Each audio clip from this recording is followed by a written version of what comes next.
And then what else was it? Oh God, Decadence. I want to know your feelings. I want to Um, know. I'm actually back on board. I actually really like Okay, that good. show. Good. I actually really enjoyed it. It took me out though. The whole shit plantation and all that kind of stuff. I was like, bruh, what is going on? Why do we have this right now?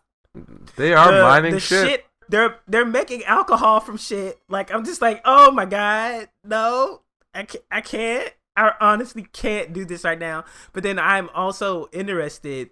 We're starting. So now I know that the cyborgs are actually they exist in the same world as Decadence. Mm-hmm. Like they're physical beings. They're growing the fucking the galloids. Um, it's the cyborgs that are doing it. So that's another weird thing where I'm just like, what's going on? So I'm basically thinking like it's like an AI apocalypse where like the cyborgs gain too much autonomy and they were like, all right, get these humans the fuck out of here. We're gonna run this shit. We're gonna entertain ourselves or something to that sort. Um, I liked the rivalry to broship that happened between him and homie. Mm-hmm. How they respected each other during the fight and they didn't use like their aces or like he didn't use the gun, he didn't use the jetpack because I knew he had the jetpack because I was like, bitch, I've been seeing you fly around in this jetpack in the opening for damn near 6 weeks now. I know you got a jetpack, and of course he uses it, and I'm like, okay, great, I'll take this. I like the new cast of characters, or I like getting more of the androids because they seem to be like more of like a wackier persona, or like they have like a wackier culture Yeah, compared to like or the it could also just humans. be that the aesthetic of that society is so much more um Carefree. yeah, carefree, or I would say it's just a looser, more childlike aesthetic, which is Mm. it's held in juxtaposition with the absolute horror of what that life is in reality, since we know that this is taking place in the real world.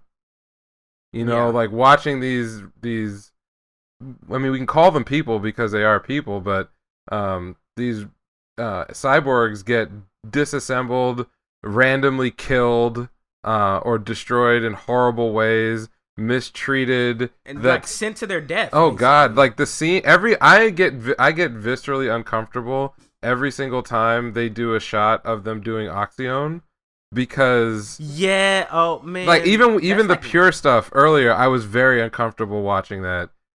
Just visually, Mm-hmm. something about it seemed sickening. Like they put all Yes. these bright lights and they're like, the frothing at the mouth, and they're in ecstasy, but it also feels like, So that's the thing that gets me though. So the Oxyon is coming from the Galloids, right? the gattle. Yeah, yeah, The Gattles, yeah, the Gattles. Ugh, yeah. It's coming from them.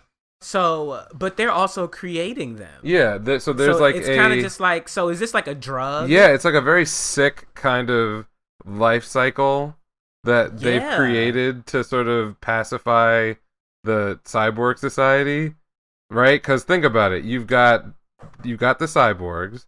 The cyborgs need Oxyon both to live and also to like get high. The Yeah. Oxyon is mined from the bodies of the Gaddles. The Gaddles are hunted in the game, which itself is also a way to like keep control over the rest of society, because it's the thing that they all look forward to. There's that scene of that cyborg like who's clearly like lost faculties, and they're just Yeah. like He just, dreaming yeah. about like, I want to get back and play Decadence. I want to get back and play Decadence, and he's like losing his mind. And Mm-hmm. and they go into that game where they hunt the Gaddles that then generate the Oxyon that they then are is used to control them. And it's fucking gross. Like everything about it is unappealing, and I think it's deliberate. Like I said this back when we started reviewing about like that fountain of green blood coming out just looked awful, Yeah. and not in the way of like I've watched people. And the humans are living around Right, them. like when the flood of it comes in and you realize it's just like juices from these dead creatures, and you're just like, oh, what is going on? So the fact that this is the first time we see like the full life cycle including that they mine stuff out of the shit. Yeah. So yeah, and then what is that? Well, that's clearly like just lower quality stuff, and they may use that to actually create the Gatles themselves. Like the high quality stuff they shoot up, and then the low quality stuff goes into the reprocessing the plant. shooting up process. It's like if they sent them down there to die, it's like, wouldn't it be better for them to not give them any of the oxyone at all? Or it's like they're purposefully giving them that diluted oxyone because they want them to suffer exactly until their death. Yeah, it's just like, this is... Well, they want to get labor out of them until they fall apart, because they clearly don't care about protecting them from anything, since they can easily just get crushed, go insane. Like, yeah, so there's a lot going on in that sort of depiction, and this is the thing that I was commenting on when we first started the series, that you can go for some very high concept commentary about the real world, our real world, through a show, and you can make, very complex arguments, or you can make very simple arguments, but then the presentation and the reveals and the characterization has to be able to stand up underneath that argument and support it. It has to be strong. Because if any of those things don't work, for example, if the character of Kaburagi is not sympathetic, or the explanation of the structure of the society has big old holes in it that can't be explained by what we see in the show, like why do things happen and why are people making the decisions that they're making, then the whole thing can fail, and you still will have tried to do something interesting, but it'll just be a failed project. What I appreciate is that, at least as far as we've gotten so far in the series, they have layered more and more intrigue into the story and more depth into all of the characters, as well as the world building. But they're still essentially making the same very direct argument that they were at the second episode about the sort of corrupt nature of authoritarian culture and a society that needs to be reawakened or refreshed, and the way to do that is through people, or they call them bugs, but what aberrant behavior is actually something that's very important, because the cyborg culture is a dead culture. They're just stuck in a loop where it's never going to change. It's never going to change. It's never going to evolve, and it's corroding from the inside, as we see, because they keep getting more and more of these bugs and whatever's happening that's breaking the system. And they're missing bugs. Right. Whatever is breaking the system, the implication of this show is that is a natural outcome of living, breathing, free thinking people existing.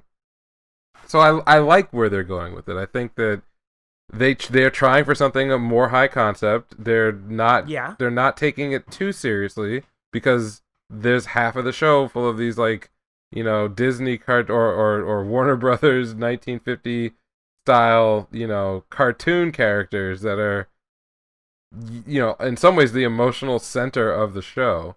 So it's silly on its face in presentation, but the more you think about it, the more horrified you have to be at this. This world is not a good world. And I remember saying that when I first started. When we first started watching this, I was just like, I have a feeling this is gonna get really, really fucked up, and it's heading down that path. It's already super fucked. The last thing I'll say I still think there's going to be something fucked for the humans. Yeah, we'll get there. I'm sure we'll get there. I feel like there's something so wrong for the tankers that I'm just going to be like, bitch. Yeah, no, I'm prepared for something. But I did want to say, to wrap up at least my side of this episode, is that I saw a very interesting, and I don't know if this was deliberate or just by unpleasant accident, there's a big parallel to a lot of the stuff that's going down and the ideas in this episode and what's currently happening with the Uyghur population in China. This idea of people, in this case in the real world, people with bad thoughts being pulled out of their homes and thrown into re-education camps where they're asked to do, back-breaking manual labor and get re-educated, essentially renounce all of their prior beliefs. In the Uyghurs' case, it's their Muslim identity, even though they are Chinese. They that's their culture. And here it's the status of just being a bug. We don't know why everybody got sent there, but I was watching this episode and I'm like, well, the people making this cannot have been